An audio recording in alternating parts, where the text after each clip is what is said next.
जय हिंद, जय भारत।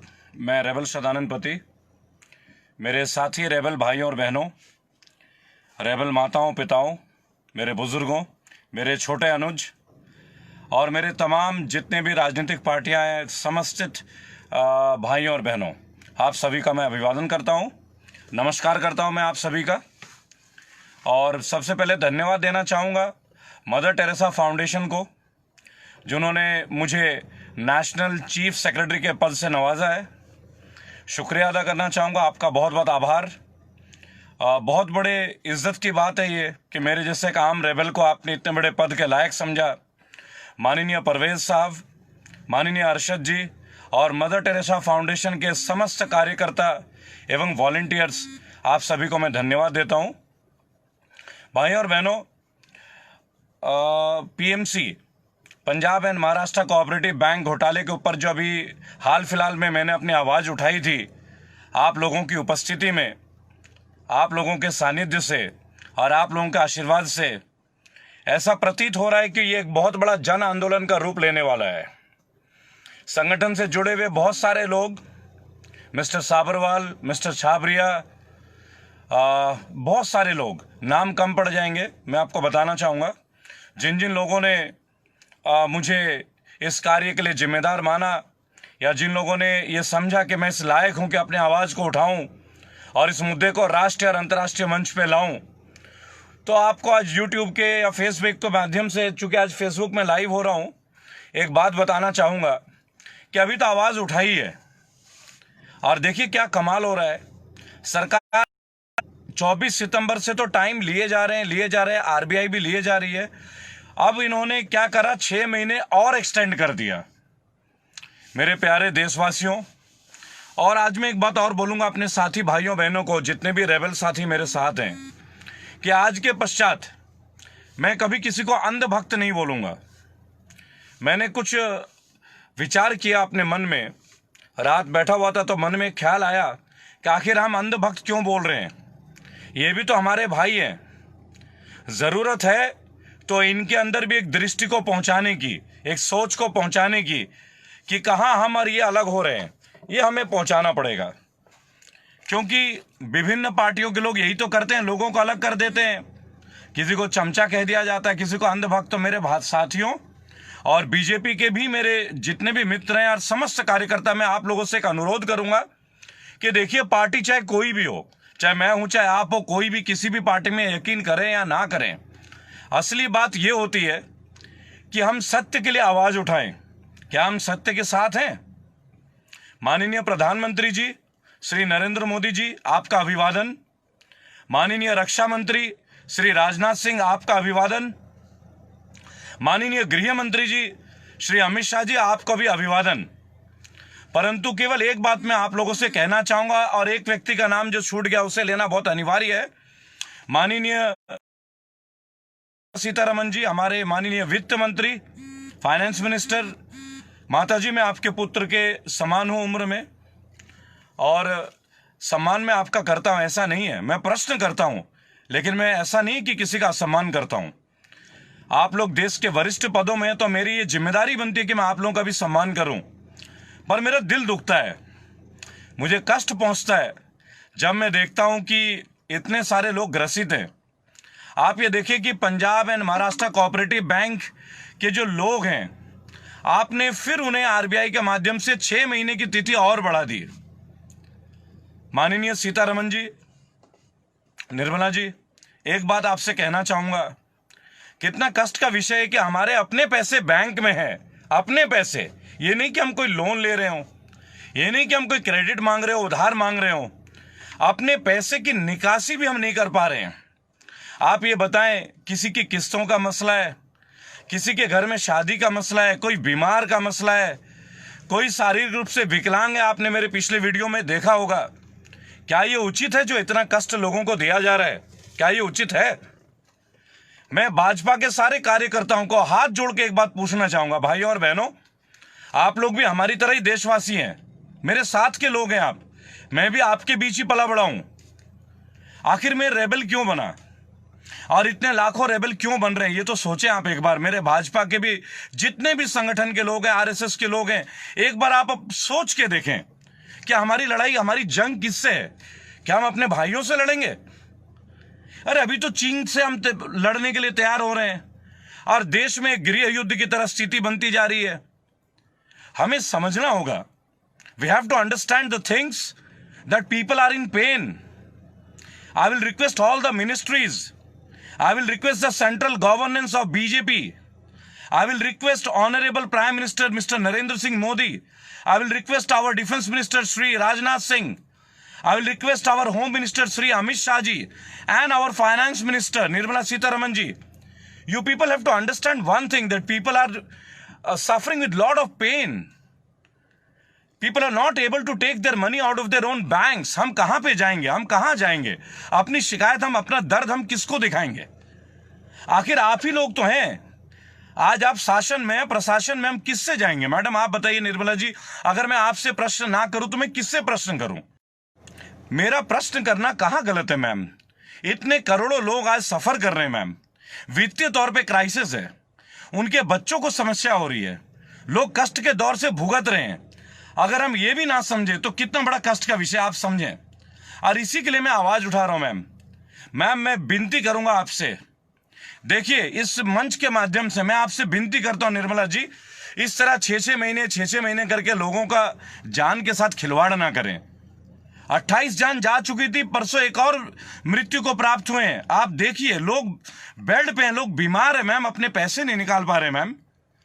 इसमें तो कोई जाति की बात नहीं, इसमें तो कोई हिंदू मुसलमान की बात नहीं है।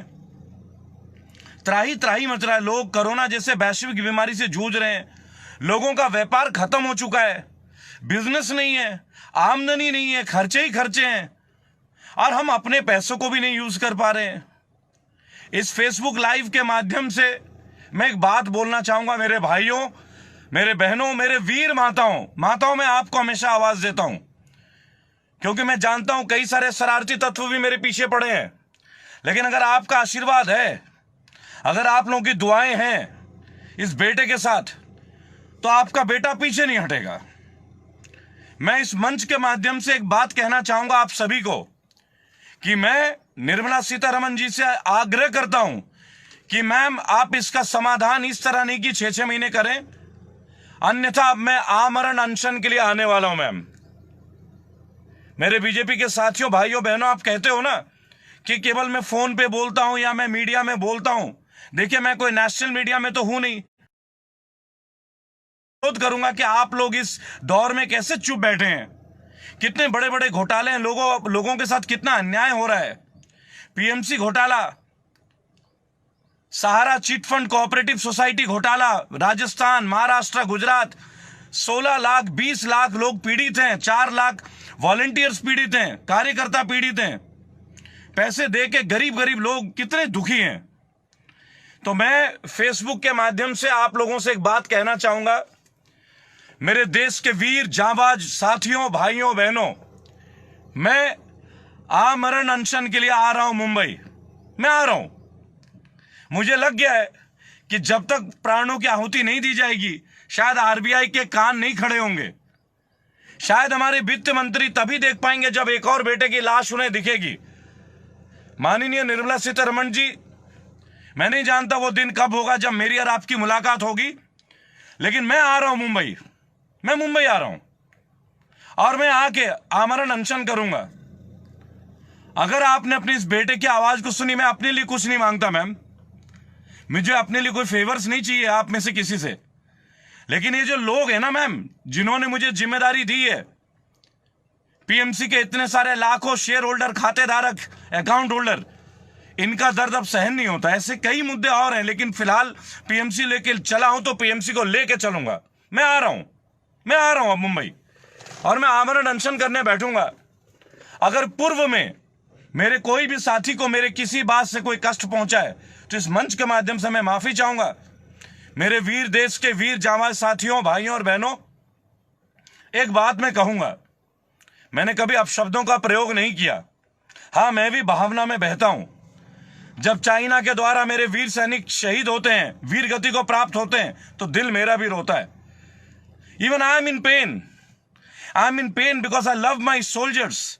I love my army. And I can't see that my army people are losing their lives like this. I'm ready to lose my life. I'm ready to dedicate my life for these people who have been dedicating their lives for so many years for us. Hats off to these people. मेरे साथी दोस्तों, बहुत लंबा समय हो गया हिंदू मुसलमान लड़ते हुए। मैं केवल एक बात बोलूंगा, एक ही मां के दो बेटे हैं, बस करवट बदल के लेटे हैं। इस दुनिया में किसी की औकात नहीं, किसी का संभव प्रयास नहीं हो सकता जब हमें कौम के तौर पे लड़ा दे। भारत की एक कौम है, पहली बात कि हम भारतीय हैं। अरे हिंदू मुसलमान सिख ईसाई तो बाद की बातें हैं, ये तो हमारे घर के मसले हम कभी भी निपटा लेंगे। एक्चुअली में कोई मसला है ही नहीं। अब देखिए, मदर टेरेसा फाउंडेशन में मुझे नेशनल चीफ सेक्रेटरी बनाया गया। कौन है इसके पीछे? मोहम्मद अरशद साहब, मोहम्मद परवेज साहब। फाउंडेशन का नाम क्या है? Mother Teresa foundation. क्या इससे हमारे देश की विविधता का पता नहीं चलता? क्या इससे हमें ये सूचित नहीं होते कि हमारे देश में कभी भी जाति धर्म को लेकर कुछ नहीं है? अब्दुल कलाम आजाद, एपीजे अब्दुल कलाम, हमारे माननीय एपीजे कलाम साहब लाखों करोड़ों दिलों के लिए इंस्पिरेशन है, हमारी धड़कन है। उन्होंने हमें क्या सिखाया? क्या उन्हें हम हिंदू या मुसलमान के पैमाने से देखते हैं? नहीं, कभी नहीं देखते।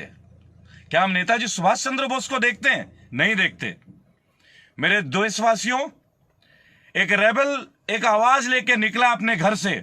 मैंने अपनी आवाज बुलंद की है और आगे ये हौसला बढ़ता जाएगा।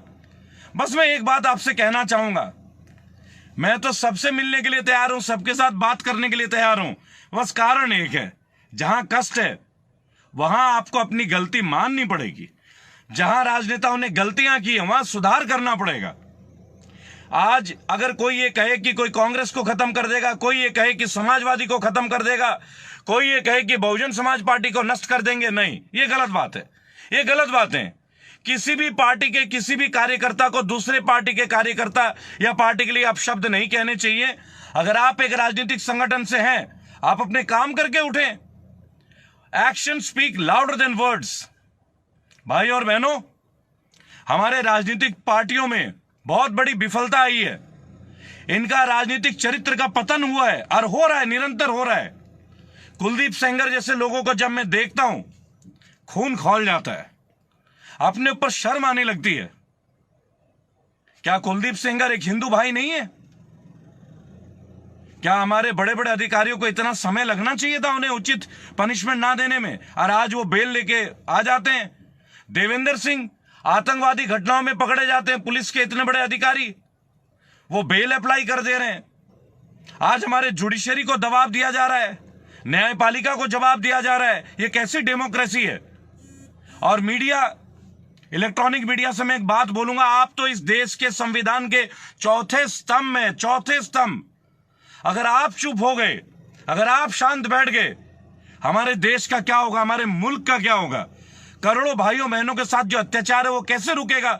अगर आप चुप हो जाएं, अगर आप चापलूसी पे आ जाएं, अगर आप प्रेशर में आ जाएं। भाइयों और बहनों, मेरे मीडिया के सादर पूजनीय मेरे भाइयों और बहनों, कृपया आप जिस मकसद से हैं उस मकसद को पूरा करें। आज कोई कुछ बोल ही नहीं रहे। आप लोग देश की वैश्विक समस्याओं को ना दिखा के नॉर्थ कोरिया, पाकिस्तान की टिड्डी, कोरोना वाली चीजें दिखाते हैं। अरे भाई, देशवासियों की समस्याओं को दिखाएं। पीएमसी के, Punjab and Maharashtra cooperative society के जो इतने 16 लाख और करोड़ों लोगों के जो अलग अलग खेत थे और कभी जिनके पैसे नहीं मिले, जो बेचारे भुगतान नहीं कर पा रहे अपने क्रेडिट्स के, अपने उधारों का, उनके कष्ट को दिखाएं। Adarsh chit fund and cooperative society के घोटालों को दिखाएं। अगली वीडियो में मैं आ रहा हूं भाई और बहनों, मैं आ रहा हूं। और जैसे कि मैंने कहा, मैं आ रहा हूं मुंबई। निर्मला जी, माता जी, मैं आपको पूजनीय मानता हूं। आप इतने बड़े पद पे हैं और पद का तो कद होता है जी। आप भारतीय सरकार के इतने बड़े पद पे हैं। मैंने कभी आपका तिरस्कार नहीं किया माता जी, कभी नहीं किया। और भाई और बहनों, जो मेरे विरोधी हैं, अगर मेरी किसी बात से आपको ठेस पहुंची है तो मैं माफी चाहता हूं, लेकिन कृपया करके एक बार मेरी भावना को सुने। अगर आप सुनेंगे तो आप समझेंगे। मुझे भी दुख होता है, आपके भी तो लोग होंगे जिनके अकाउंट होंगे इन बैंकों में। आप चुप बैठे हैं, पेट्रोल की 3 बार कीमत बढ़ गई एक हफ्ते में, आप चुप बैठे हैं, जबकि आप जानते हैं कि पूरे विश्व में पेट्रोल की कीमतें डाउन है। उसके बावजूद इतनी कीमतें भारत में हाई हो रही है, क्रूड ऑयल इतना सस्ता हो चुका है, फिर भी मेरे बीजेपी के साथी भाई बहन, बीजेपी के नेता, कांग्रेस के बड़े बड़े नेता, समाजवादी पार्टी के बड़े बड़े नेता, बहुजन समाज पार्टी के बड़े बड़े नेता, आप सब चुप बैठे हैं। अरे आप आइए ना, आप आइए। अरे देश को आपकी जरूरत है भाई। एक बार फिर से हमें लड़ना होगा, लेकिन लड़ाई गंदी बातों से, लड़ाई गलत कामों के खिलाफ, आपस में नहीं लड़ना है, आपस में नहीं लड़ना है। मैं केवल एक बात बोलूंगा मेरे साथियों और बहनों, मेरे वीर माताओं, मैं आ रहा हूं मुंबई। भाइयों और बहनों, अकाउंट होल्डरों, मैं आपसे वादा कर रहा हूं, सब्रवाल साहब, आप सुने इस बात को। आपने पीएमसी को एक मंच दिया, आपने मुझे अनुग्रह किया था कि रेबेल जी आप आवाज उठाए, मैंने आवाज उठाई। अब मैं आमरण अनशन के लिए आना चाह रहा हूं और मैं आ रहा हूं, अब मैं आ रहा हूं। आप बताएं इससे ज्यादा मुझे क्या करना है, मैं उसके लिए भी तैयार हूं। इस देश को हिंदू मुसलमान सिख ईसाई सभी भाइयों को साथ लेके चलना है, ना कोई बिरादरीवाद, ना कोई जातिवाद। हमारी देश की सबसे बड़ी ये 2 समस्याएं, बहुत हो गया। कोई हमें धर्म के नाम पे बांट रहा है, कोई हमें जाति के नाम पे बांट रहा है। आज हमें अपनी भाइयों को एक गलत दृष्टि से देखना पड़ रहा है। ये जमाती है, ये वो है। कभी कोई कहता है कोई बाइबल का प्रसार कर रहा है। ये सब क्या है भाई, ये सब क्या है? मेरे मुल्क की ऐसी तो हवा नहीं थी कभी। माननीय प्रधानमंत्री जी, मैं जानता हूं कि आप बहुत ही बड़े एक कठिन परिस्थितियों में गुजर रहे हैं इस वक्त। चाइना के खिलाफ युद्ध में मैं आपके साथ खड़ा हूं, पूरा देश आपके साथ खड़ा है, लाखों करोड़ों रेबेल आपके साथ खड़ा है। पर माननीय प्रधानमंत्री जी, आपको देशवासियों की मन की बात अब सुननी होगी। हमने आपकी मन की बात रेडियो में हर जगह सुनी। मेरा अनुग्रह आपसे, मैं आग्रह करूंगा, सविनय निवेदन करूंगा कि आप कृपया हमारी भी मन की बात सुने। हमें बहुत कष्ट है माननीय वित्त मंत्री जी, ये देश बहुत कष्ट से गुजर रहा है। ऐसे हालात में अपने देशवासियों को ना छोड़ें। 6-6 महीने करके आप मोरेटोरियम दे रहे हैं, लोगों को कमाई का साधन नहीं है, कहीं प्रैक्टिकली कोई मदद नहीं मिल रही है जी, कहीं कोई नहीं। आपके जो लाखों करोड़ों जो पैकेज आपने बनाए ना मैडम, ये कागजों में ही सीमित हो गई है। अगर यकीन ना हो तो आप आए, धरातल में आए, मेरे साथ आए, मैं आपको गली गली आपके साथ चलने के लिए तैयार हूं। राहुल गांधी जी, मायावती जी, माननीय ममता बनर्जी जी, अखिलेश यादव जी, करुणानिधि जी, स्टालिन साहब, देवी गौड़ा जी, नीरज शेखर जी और तमाम पार्टी, अन्य पार्टी जितने भी हैं, मैं एज ए विपक्ष आपसे नहीं बोल रहा हूं, चूंकि आप लोगों ने भी इतनी बड़ी बड़ी पार्टियां बनाई।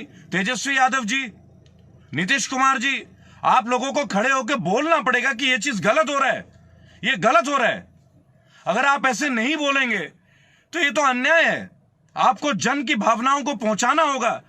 अगर आप राजनीति कर रहे हैं तो आपको राजनीति पूर्ण तरह से करना पड़ेगा। भाइयों और बहनों, फेसबुक के माध्यम से मैं अगेन आपसे एक बात कहना चाह रहा हूं। मैं आमरण अनशन के लिए आ रहा हूं, मैं आ रहा हूं मुंबई। एक समय पे एक मुद्दे को लेकर चल रहा हूं। अभी तो जम्मू कश्मीर के जो डेली वेज के लेबर है उनका मुद्दा भी हमारे पास आया है। उन्होंने हमसे रिक्वेस्ट किया है कि डेली रेटेड वर्कर जो हैं, भानु जी, मैं आपकी शिकायत को देख रहा हूं, मैं महसूस कर रहा हूं और जल्दी मैं आ रहा हूं आपके लिए भी।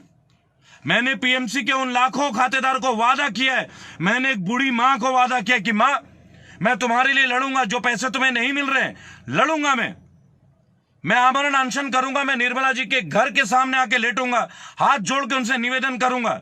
मैंने कभी गलत शब्दों का इस्तेमाल नहीं किया है। मेरे साथी बीजेपी के भाइयों और बहनों, कृपया करके इस युद्ध में आप भी हमारे साथ आए। पार्टी नाम की कोई चीज नहीं होती। पार्टी क्या देश से बड़ी है? सबसे पहले देश है भारत कोई पार्टी का मोहताज नहीं है, ना बीजेपी की, ना कांग्रेस की, ना आम आदमी पार्टी की, ना किसी पार्टी को। सबसे बड़ी पार्टी है भारत। आप समझ लें, अगर आप पार्टी की बात करते तो पहले देश, बाद में पार्टी। मेरे लिए मेरा देश सबसे पहले। मेरे फौजी अपना जान दे रहे हैं और हम बातों में लुट गए, नहीं चलेगा। आप तो जान के बदले जान लेंगे। हम जान देंगे नहीं, अब हम जान लेके मानेंगे। चीन की इतनी बड़ी हिमाकत। माननीय रक्षा मंत्री जी, इस दौर पे मैं आपके साथ हूं, लाखों करोड़ों रेबल्स आपके साथ हैं, लेकिन मैं एक बात आपसे कहूंगा, अपने देश के अंदर की समस्याओं को देखें, अवश्य देखें। बहुत बड़ा अनदेखी किया जा रहा है, लोगों की भावनाओं को ठेस पहुंचाया जा रहा है। आप इस तरीके से, माननीय पेट्रोल मिनिस्टर साहब, इतनी महंगी आप पेट्रोल कर दे रहे हैं जैसे कि डायमंड होने जा रहा हो। अब तो 100 रुपए के आसपास पहुंचने वाला है। ये आप क्या कर रहे हैं सर? ये आप क्या कर रहे हैं? लोगों के पास कमाई नहीं, आप कीमतों में कीमत बढ़ाए जा रहे हैं। क्या ये देशभक्ति की भावना शो करता है? क्या आपने अपनी पार्टी बीजेपी ने जब आपने कहा था, आपने मनमोहन सिंह जी के ऊपर, हमारे माननीय प्रधानमंत्री जी के ऊपर इतनी टिप्पणियां करी, देहाती औरत कह दिया। मैंने माननीय प्रधानमंत्री श्री नरेंद्र मोदी जी के भाषण सुने थे कि पेट्रोल के दाम घटे क्या? मित्रों, अब आप चुप बैठे हैं। प्रधानमंत्री साहब, आपके राज्य में इतनी कीमतें बढ़ी जा रही हैं, आप फिर भी नहीं देख रहे हैं। दूर करें भाई और बहनों, मैं आमरण अनशन के लिए आ रहा हूं, और प्राण रहे ना रहे पर जज्बा कायम रहेगा। जय हिंद, जय भारत।